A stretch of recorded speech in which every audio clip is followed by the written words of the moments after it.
আসসালামু আলাইকুম।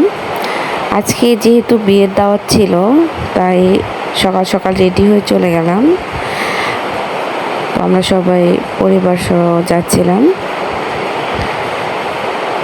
আমি, আমার হাজব্যান্ড, আমার ছেলে, আমার মা সবাই একসাথে রেডি হয়ে চলে গেলাম বিয়ে বাড়িতে। তো ভাবলাম আপনাদের সাথে ভিডিওটা শেয়ার করি।